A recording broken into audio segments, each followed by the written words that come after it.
Cette nuit-là, j'étais assis dans un bureau sombre, en train de feuilleter des bouts de documents, lorsque je suis tombé par hasard sur un étrange dossier estampillé. Il portait la mention « secret » et n'était manifestement pas destiné aux regards indiscrets. Mais à l'intérieur, j'ai trouvé des copies de documents signés de la main de Trump. Il mentionnait Gandhi l'assassinat de Kennedy, le mystérieux « homme au parapluie » et quelque chose de plus sombre qu'une simple tentative d'assassinat. Je ne savais pas exactement ce que j'avais trouvé, mais chaque feuille dégageait une puissance inquiétante. C'était clair, il y avait des informations que les autorités avaient gardées cachées pendant des décennies, et elles allaient maintenant être révélées à leur seul risque et péril. J'avais lu les aveux de la CIA.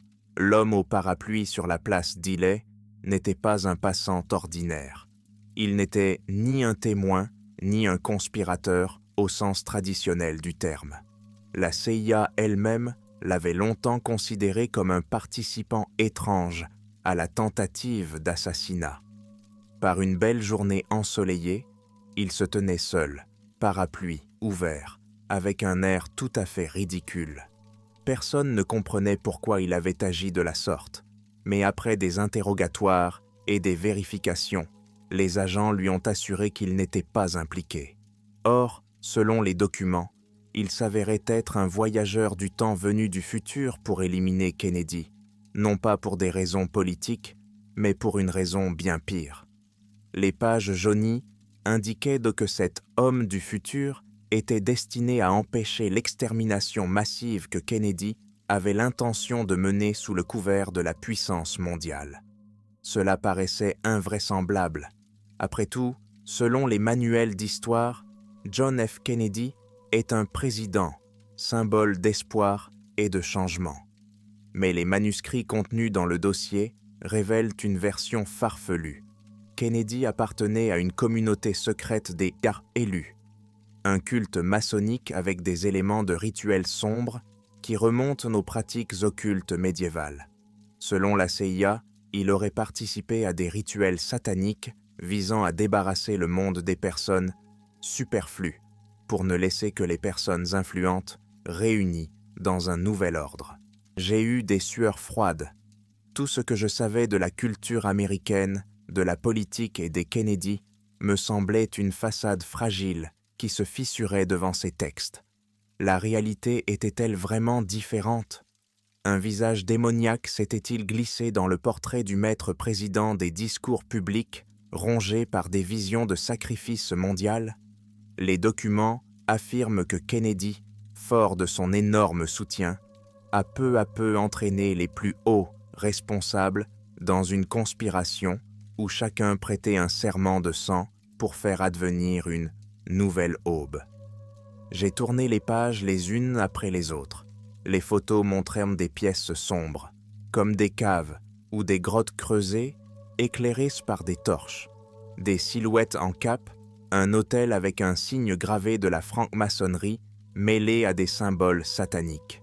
Au centre de chaque image, Kennedy se tenait entouré de personnes dont les visages s'étaient cachés par des cagoules.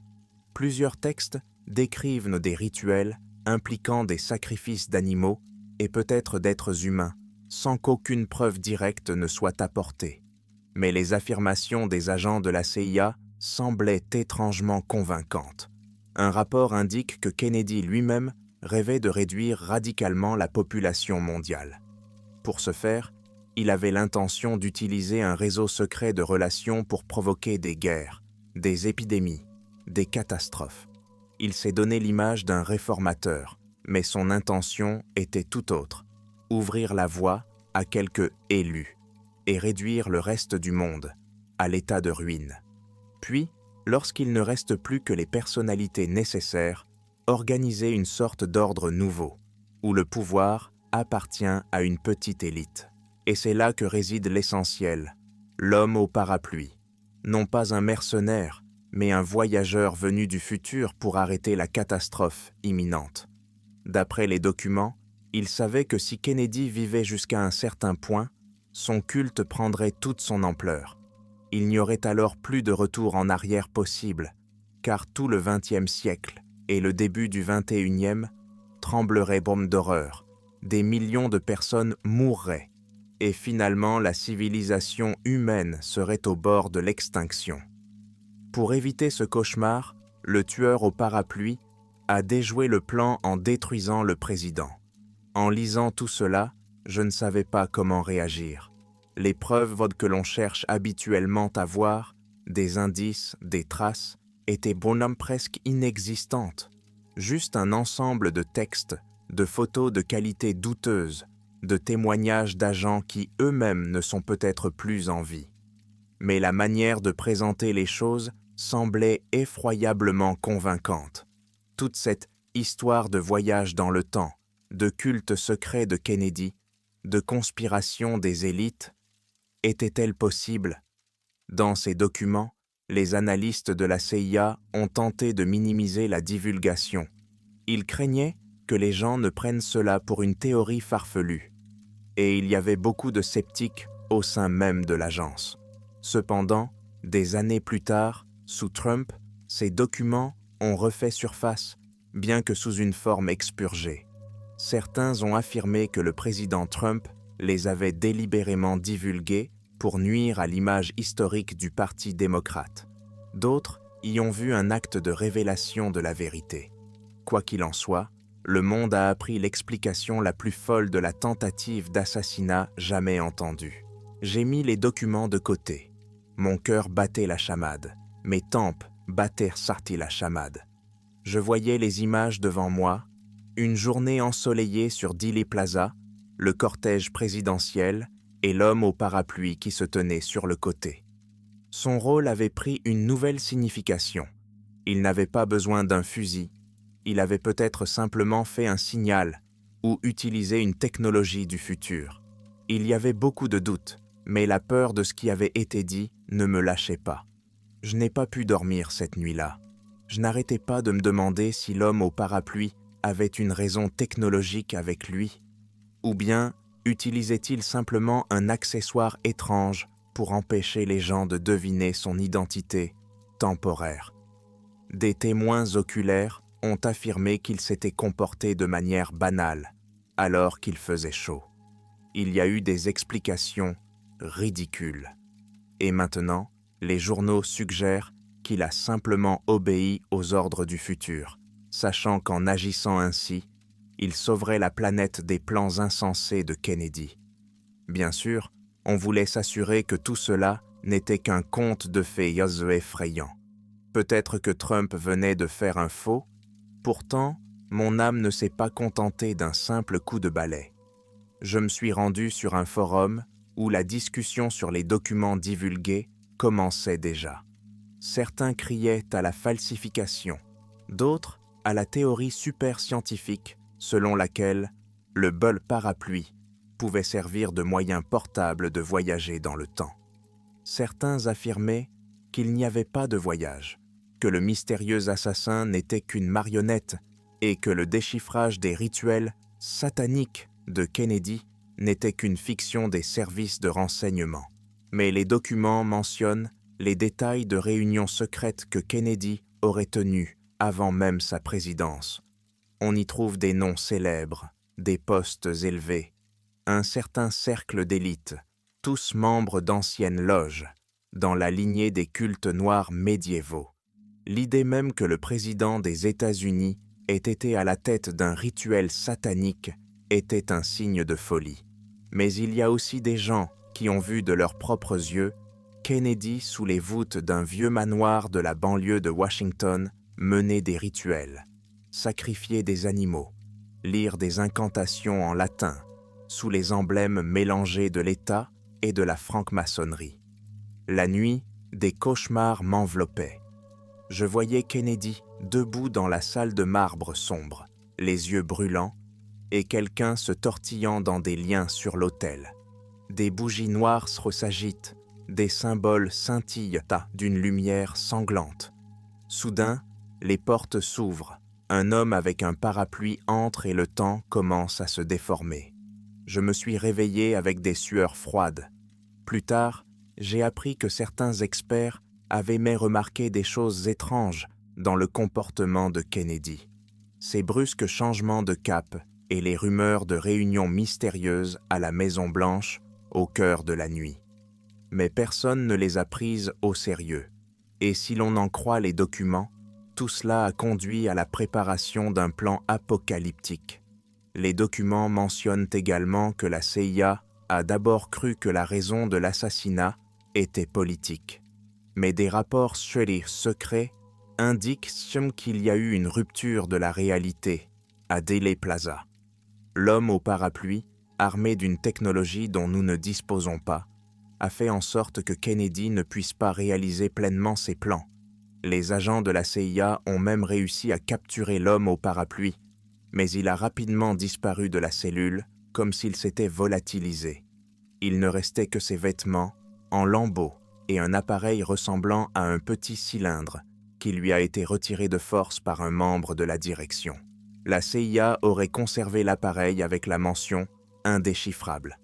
Toute tentative d'étude de l'appareil n'a donné lieu qu'à une série d'explosions et d'anomalies. Il fallait donc le garder secret. Mais les rapports remis à Trump indiquaient « Notre service n'a pas les ressources nécessaires pour comprendre le principe, mais nous confirmons que l'homme au parapluie venait d'une autre époque. » Cela ressemblait à de la science-fiction, mais le ton était désespérément sérieux. En outre, les documents décrivent d'innombrables manifestations des adeptes du culte de Kennedy. L'homme aurait réussi à obtenir le soutien de dizaines de personnes influentes dans le monde entier. Il poursuivait son œuvre, rêvant d'attendre l'heure où le monde basculerait à nouveau et où il s'assiérait sur le trône des nouveaux ordres. Mais l'assassinat du président a fait dérailler la phase principale. Il n'y a eu que des échos jusqu'à ce que tout se taise. Au fil de ma lecture, j'ai eu de plus en plus l'impression que cette conspiration était toujours d'actualité.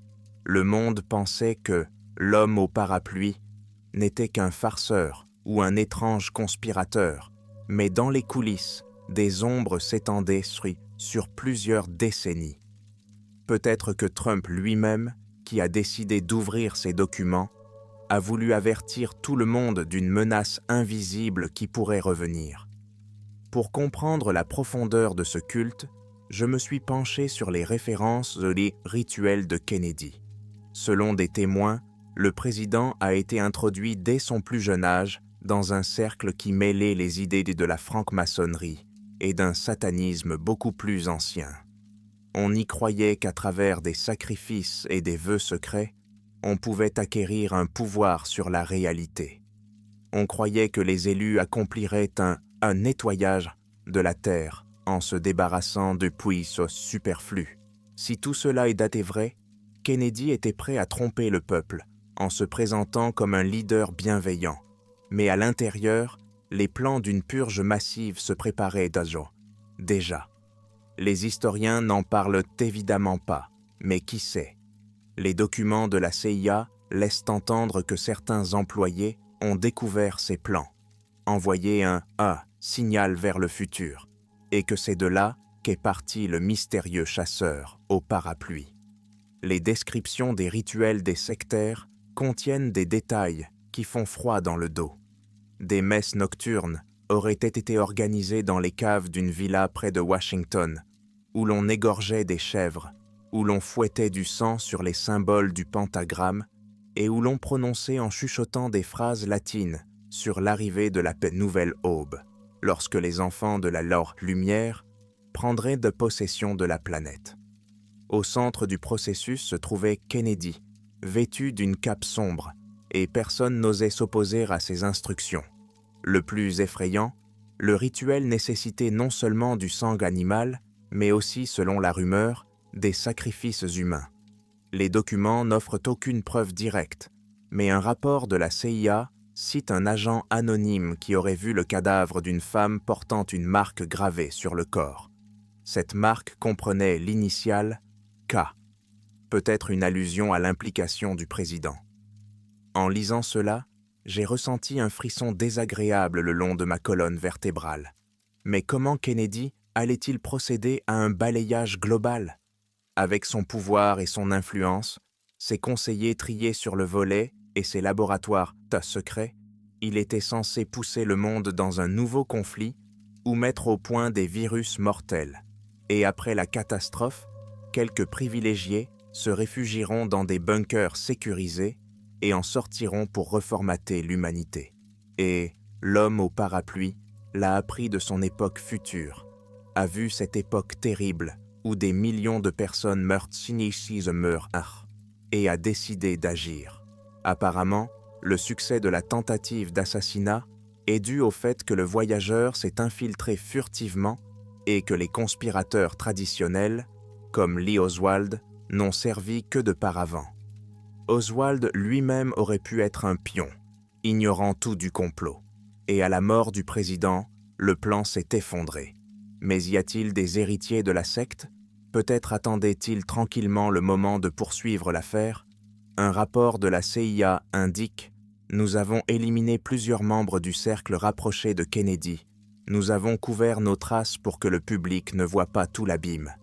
Nous espérons que le cœur de la conspiration a été détruit. » Mais à côté de la note, nous ne pouvons pas exclure que certains des participants soient entrés dans la clandestinité.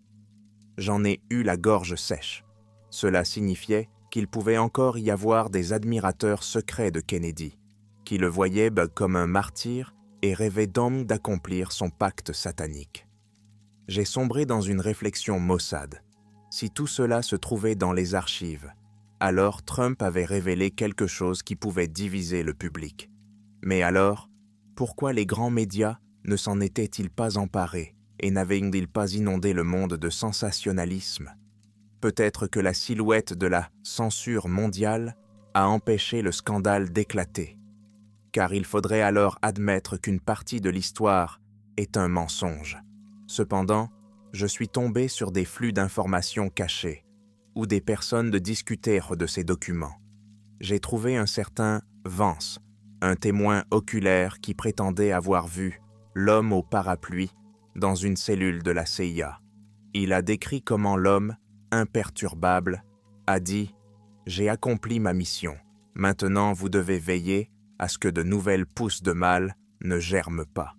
Sinon, je reviendrai ou j'en enverrai un autre. » Puis c'est la disparition. Vance jura qu'il ne s'agissait pas d'un tour de passe-passe, mais d'une véritable dissolution dans l'air. Un sentiment d'effroi se mêle à un espoir pathétique. Il n'y a peut-être pas lieu de paniquer si la tentative d'assassinat a déjoué les plans. Mais une voix intérieure murmure. La secte a peut-être survécu. Un voyageur du futur ne garantit pas que tout soit résolu. De nouveaux leaders pourraient émerger, prêts à sacrifier le monde. De plus, en analysant la vie de Kennedy, j'ai remarqué une chose étrange. Il était exceptionnellement charmant, intelligent, aimé du peuple. Son culte était probablement construit sur le charme pour attirer facilement des alliés influents dans les cercles sataniques. Et si un tel homme pouvait aller aussi loin, qui sait quel était le potentiel de ses adeptes? Les documents contiennent des informations sur Rosca, qui semble avoir un lien de parenté avec Kennedy, a également participé aux deux rituels, mais a réussi à s'enfuir après l'assassinat du président. L'enquête de la CIA a suivi sa trace, a trouvé une réunion secrète, Revival of Dawn, mais le rapport a été interrompu. Quelque chose a dû mal tourner, les agents ne sont jamais revenus. L'idée que tous ces rituels ignobles aient pu rester quelque part dans l'ombre, alimentant les élites, m'a terrifié. Les gens assoiffés de pouvoir sont parfois prêts à signer leur âme au diable si cela leur donne du pouvoir. Et la secte Kennedy promettait une influence à grande échelle, la création d'un monde à part entière. Lorsque j'ai finalement refermé les documents, j'ai réalisé que j'avais un désir fou d'aller au fond des choses. Je dois savoir si les héritiers sont encore en vie, si ces pratiques sataniques ont été transmises, qui pourrait être le porteur du pacte Kennedy. C'est un risque énorme de découvrir cela, mais sinon je n'aurai pas de repos. Qui sait, peut-être suis-je en train de grimper en vain, au péril de ma vie et de ma santé mentale. J'ai commencé par chercher des informations sur des villas mystérieuses près de Washington, D.C., où des messes obscures étaient censées se tenir. Dans un vieux magazine, j'ai trouvé la mention d'un luxueux manoir, ayant appartenu à des membres d'une importante famille associée aux Kennedy.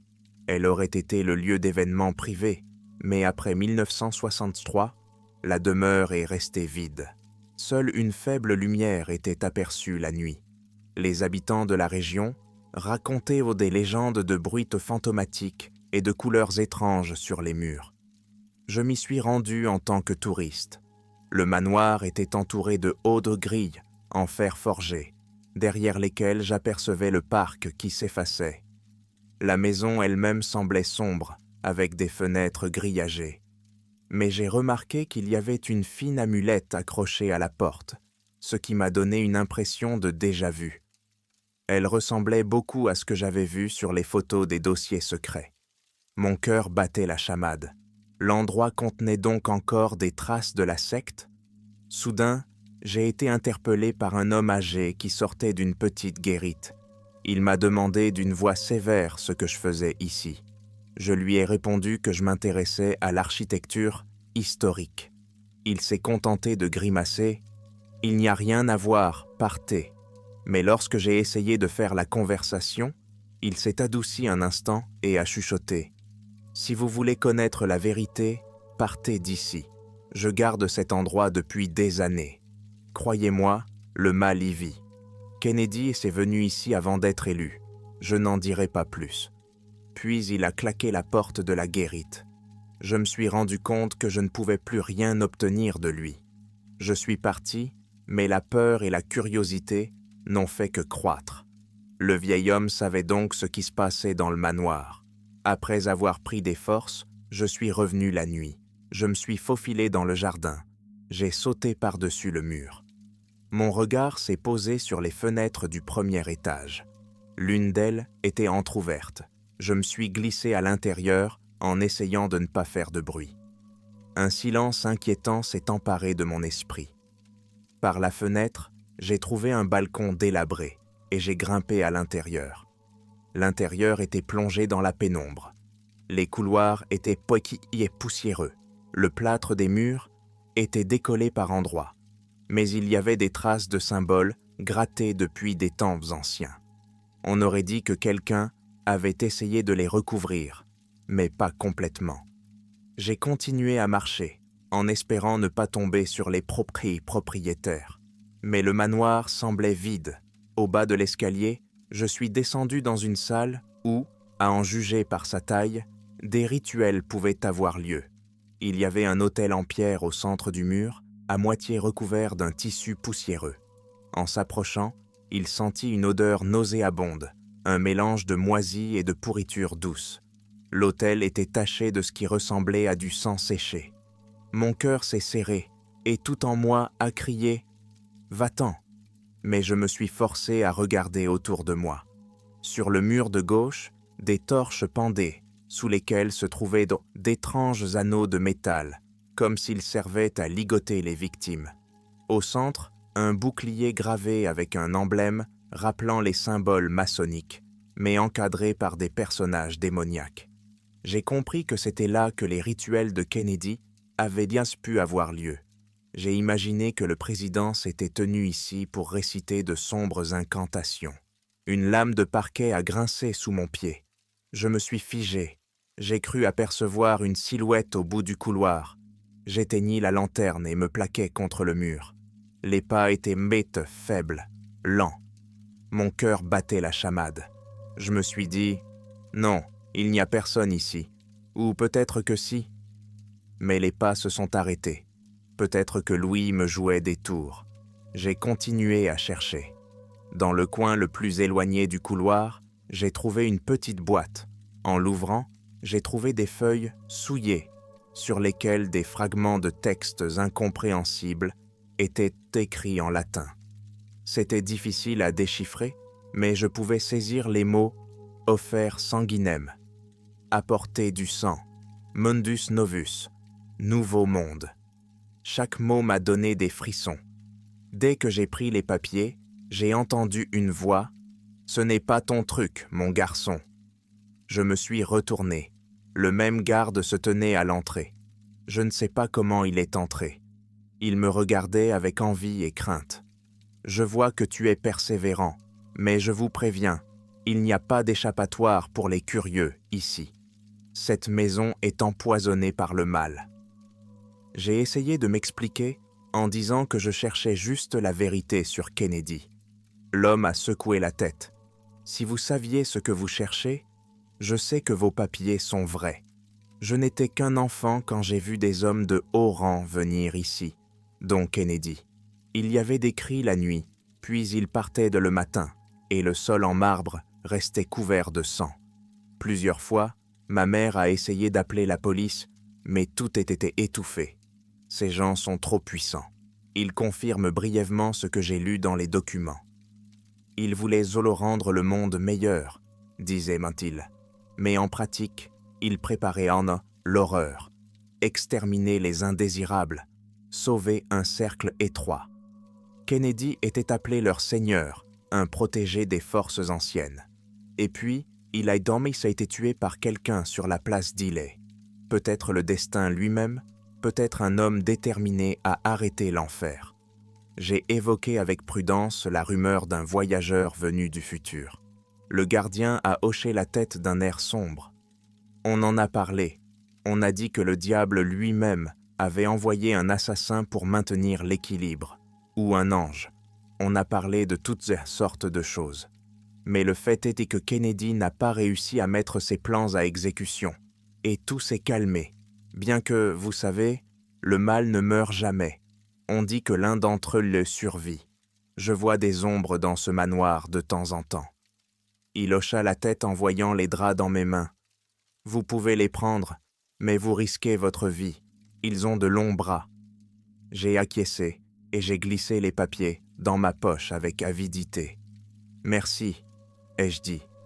Cela nous aidera à faire toute la lumière sur cette affaire. Il s'est contenté d'un sourire amer. Des vérités, prenez soin de vous. Et il est parti en boitillant. Je sortis du manoir à tâtons, trébuchant sur les décombres. Je traînais ma peur derrière moi, et j'étais étrangement soulagé d'avoir trouvé une confirmation. Je savais que quelque part, dans les couloirs du pouvoir, il y avait peut-être des adeptes, mais au moins un plan fou avait été déjoué. De nombreuses questions restaient en suspens. Comment ces sectaires réagissaient-ils aux fuites de Trump? Peut-être préparaient-ils quelque chose en réponse? Peut-être intensifiait-il la propagande pour ridiculiser les révélations comme des absurdités. Lorsque je suis retourné à l'hôtel et que j'ai ouvert les documents, j'ai trouvé de nouveaux détails. Des noms, des dates, des indications de plans de code, Clearfield et Golden Dawn. Il s'agissait apparemment d'opérations d'extermination massive. Kennedy voulait les lancer dans les années 1970. Mais il a été assassiné en 1963 et tout s'est effondré. Je me suis senti reconnaissant envers cet homme au parapluie, quel qu'il soit. Une semaine plus tard, j'ai réussi à entrer en contact avec un journaliste conspirationniste. Il m'a écouté et m'a demandé des photocopies. J'en ai transmis quelques-unes, espérant que la vérité éclaterait. Mais très vite, il s'est tu et a cessé de me contacter. Quelques jours plus tard, j'ai appris qu'il avait été retrouvé mort dans sa voiture, la version officielle étant une crise cardiaque. Le sentiment de malheur grandissait. Quelqu'un éliminait tous ceux qui touchaient au sujet des plans sataniques de Kennedy. Il pourrait s'agir d'une coïncidence, mais j'en doute. Je me suis rendu compte que j'étais moi-même dans le collimateur. Des silhouettes suspectes ont commencé à apparaître sur le seuil de ma porte. Il y a eu des appels la nuit, des silences au téléphone. J'avais l'impression d'être dirigé, traqué. Un soir, après minuit, j'ai entendu le plancher craquer derrière la porte. J'ai guetté, j'ai pris le couteau. Mais rien ne s'est passé. Le matin, cependant, j'ai trouvé un symbole sur le tapis, comme une étoile renversée dessinée à la peinture rouge. Cela m'a fait peur, évidemment. En relisant les documents, j'ai trouvé des confirmations. Kennedy professait secrètement un culte de l'enfer où il voulait devenir le grand archange de la nouvelle ère, purifiant la terre des sacites de masses insignifiantes. Une cruauté utilitaire camouflée par le charisme. Cela rendait repoussantes les images d'un président au sourire élégant. Qui pouvait croire que l'homme que le monde pleurait comme un héros préparait un sacrifice planétaire? Je me suis rendu compte que si j'essayais de parler publiquement, je serais considéré comme fou ou calomnié. Mais à l'intérieur de moi, je me tortillais. Ce n'est pas une plaisanterie. Le monde pourrait succomber à de tels salauds encore et encore si je ne découvrais pas la vérité. Les semaines passèrent et je me cachais, essayant de rester à l'abri des regards. Mais autour de moi, les bruits s'intensifiaient. Soudain, dans les cercles conspirationnistes, des rumeurs ont circulé selon lesquelles les postes vengeurs de Kennedy étaient apparus, prêts à relancer son projet. Il serait en train d'organiser une nouvelle loge, sous d'autres symboles, pour poursuivre l'œuvre de Kennedy, à savoir l'extermination de la population excédentaire. Ce qui est effrayant, c'est que les documents de la CIA laissent entrevoir que la secte n'est pas une secte en une seule étape. Elle a des racines dans l'histoire, capables de germer à la première occasion. Des rapports indiquaient que d'étranges réunions avaient commencé dans des clubs secrets du monde entier. Je sentais que quelque chose d'important se préparait. Et qui les arrêterait maintenant? Après tout, l'homme parapluie n'a fait qu'achever sa mission, mais il n'est pas près de revenir. Peut-être qu'une nouvelle menace se profile à l'horizon et que l'humanité est aveugle. En outre, certains fanatiques ont qualifié Kennedy de « roi du sacrifice » et ont appelé à la vengeance contre le voyageur temporel qui aurait contrarié l'avenir radieux des élites. Leur manifeste incluait l'idée que les gens étaient dans des saletés et que seuls quelques privilégiés devaient gouverner. Cela ne me surprenait plus, mais me faisait froid dans le dos. C'était toute la semence du culte satanique de Kennedy qui avait survécu. Chaque jour, je craignais d'être découvert, mais j'ai décidé d'une dernière étape, envoyer tous les documents disponibles à plusieurs portails indépendants, afin que le plus grand nombre possible de personnes apprennent la nature sombre du président défunt. Après tout, on ne peut pas cacher la vérité éternellement. Peut-être que si le monde savait, nous pourrions empêcher la conspiration de se reproduire. J'ai fait des copies, je les ai cryptées et je les ai envoyées. Je me suis rendu compte que j'étais en train de signer mon propre arrêt de mort. À l'aube, on a frappé à ma porte. Je n'ai pas répondu. J'ai entendu le crochetage de la serrure. Il ne servait à rien de se cacher. 2 hommes en noir sont entrés dans la pièce. J'ai reconnu la froide détermination dans leurs yeux. Ils ont silencieusement pris mon ordinateur portable, mes documents. Je me suis retrouvé à terre. L'un d'eux a sifflé « Nous vous avions dit de ne pas vous en mêler. Maintenant, il est trop tard. » Je me préparais au pire. Mais soudain, il y a eu un sifflement de balles et les 2 hommes sont tombés. 3 inconnus sont apparus à la porte. L'un d'eux a lancé « Nous sommes les gens qui ne permettront pas à la secte de revenir. Vous avez le vent en poupe, allons-y. » Tout s'est passé en un éclair. On m'a pratiquement traîné hors de mon appartement. On m'a fait monter dans une voiture et on m'a laissé m'allonger. J'ai compris qu'il y avait un groupe clandestin qui croyait aux documents et qui essayait d'empêcher la secte de renaître. Ils m'ont sauvé pour que je les aide à rendre ces documents publics. Dans la voiture, ils m'ont dit « Nous sommes très peu nombreux, mais nous savons que JFK était le mal incarné et que de nombreux hauts fonctionnaires soutiennent encore son testament. Nous n'avons pas le temps, nous devons agir. » J'étais d'accord, même si je tremblais encore. Nous avons fui vers un lieu tenu secret où des activistes nous attendaient, déjà. Mais cela ne suffirait pas si la secte décidait de frapper sérieusement. Aujourd'hui, je vis dans l'ombre, réalisant que je suis en possession d'une terrible vérité. Quelque part dans l'immensité du pays, errent les héritiers d'un culte obscur qui déifie Kennedy. et l'homme au parapluie n'est qu'un des guerriers du temps qui ont réussi à arrêter l'apocalypse nucléaire dans les années 60. L'avenir n'est pas une garantie de sécurité. Le mal peut prendre n'importe quel masque, renaître de ses cendres, se trouver un nouveau leader charismatique. Nous nous souvenons tous de la journée ensoleillée, à Dealey Plaza, filmée, le cortège, les gens qui applaudissent, Thor et le parapluie solitaire qui s'ouvre sans raison. Un coup de feu ou une impulsion a changé le cours de l'histoire. Des millions de personnes ont pleuré la mort de Kennedy. Mais, si l'on en croit les documents, cette perte a sauvé des millions de vies. Paradoxe étrange, le héros de la nation américaine était peut-être un démon, mais l'inconnu sans nom sous le parapluie était un sauveur. La nuit, je rêve que les ombres des rituels passés se glissent dans le présent. J'entends les échos des sortilèges latins percer nos jours. Et cela vaut la peine de fermer les yeux. Je vois Kennedy dans son habit satanique. Il me fixe droit dans l'âme en sifflant. Tu ne sais pas ce qui aurait été mieux. De toute façon, le monde roule vers l'abîme.